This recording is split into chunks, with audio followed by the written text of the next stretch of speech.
Hi, my name is Mustafa Njai, and this is the Real Estate Lifestyle by TAF. I'll be sharing my experiences not only from the work that I have done from over the past 48 years, but some of my successes and failures in the hope that I will inspire and motivate all of you to dream big. It will be shared on all my social media handles, so don't forget to follow, like, share, and subscribe to any handle of your choice.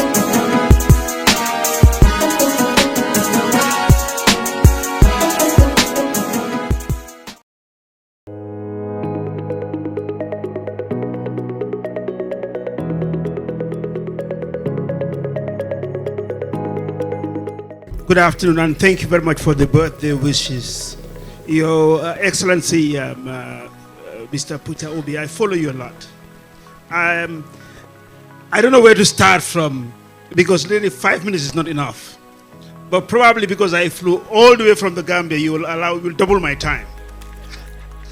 But anyway, first let me start with Pat. Happy birthday to you too. Pat, we knew each other about 30-something years ago.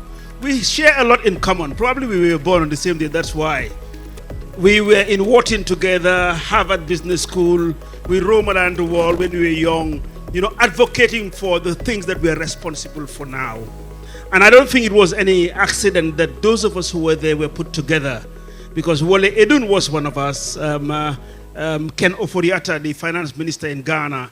And we've had quite a lot of my colleagues then, my friends who went into politics, and I refused to go into politics. Everybody in this room do know my uncle. Talk to my uncle, he will tell you everything about me. And that's Uncle Google. So I will not waste my time telling you about myself or my auntie YouTube. I'm trying to build 1 million homes across the African continent. But I want to focus more on opportunities in Nigeria. Entrepreneurship is all about identifying challenges and turning them into opportunities. Stepping into Nigeria, I came into Nigeria in 2010. But all along, I've been trying to get into Nigeria for obvious reasons. That Nigeria is half the population of West Africa. So if I go hunting, why should I go and shoot a rabbit when there's an elephant?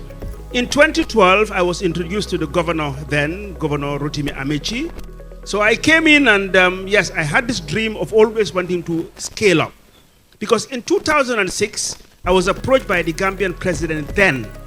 He went to Khartoum and offered to host the African Union Summit. He had only 6 months.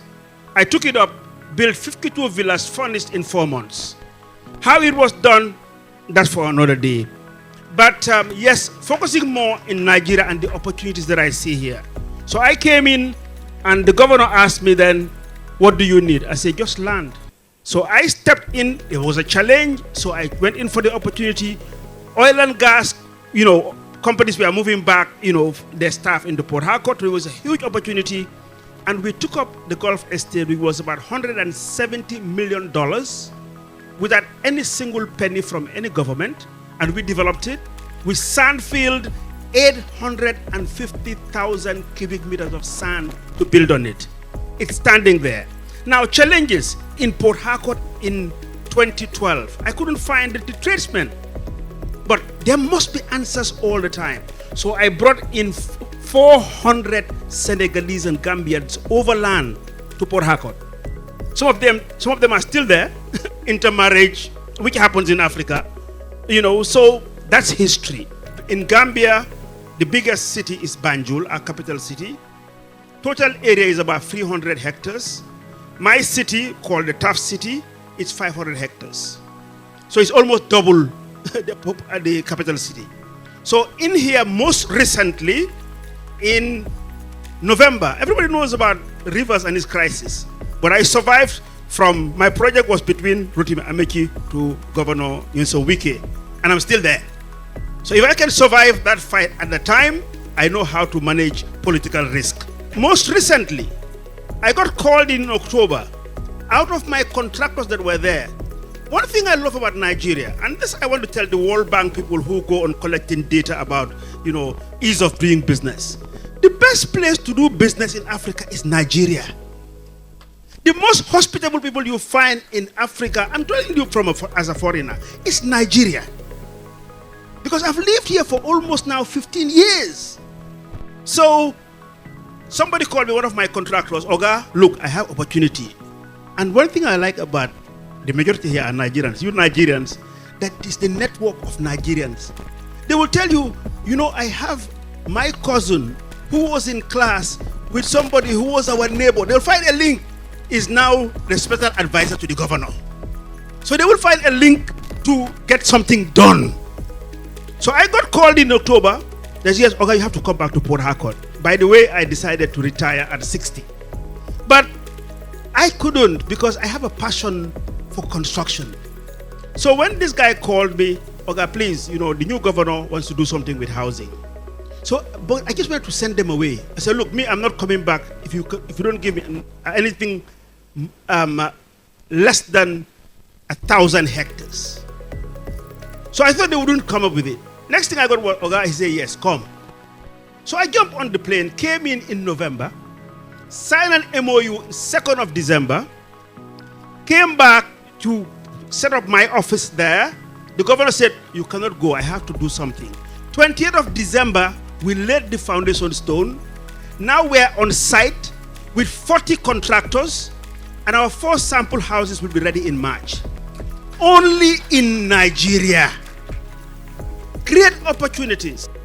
My dress code changed because it's Nigeria.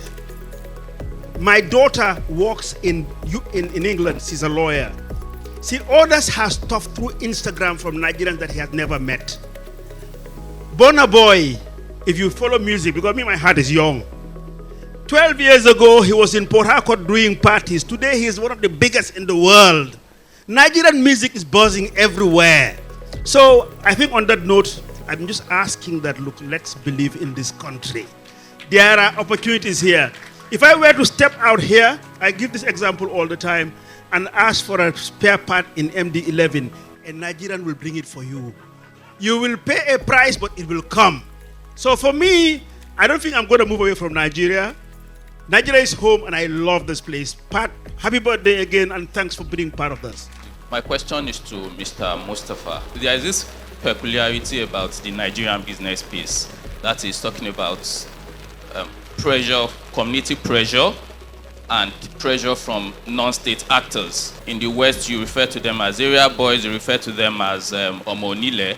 Yeah, you have the chiefs, you have the unconventional task force, and all of you. Should you are able to deal with pressure from these people in stabilizing your business? One of the key values of an entrepreneur, I'll name two: adaptability, innovation. One of the things we did was to train the community boys as contractors. And today, in the Gambia, I have some community contractors, people who came from Okrika or Gujago, all those places now. They're no longer criminals or looking for money, but they're there building the houses themselves. We need to be bold in this continent. We must shy away from dealing everything that is Oyibo. Our educational curriculum must be changed. How do you balance the two? I mean, I ask this question all the time. That a young boy at the age of 8, 7, you can send him to a football academy because you think that football, that's where the money is. But you cannot send him to go and learn a trade. If we follow our tradition of sending these young people, picking up trade at very young age, so it changes their mentality, they make more money. In the Oyibo way, it's child labor. So no, we are educating them for something that we will just cash, they will make money. But we need to just shy away from change our curriculum. And we need to be bold about this. And this must be done by good political leadership. In the Gambia, 400,000 kids are in school. That's almost 20% of our population. And guess what? At primary 6, after 6 years of schooling, half of them drop out. That's why we have all these young boys being criminal. We need to capture those people that are about to drop out and make sure they have a skill, and that will solve our problem.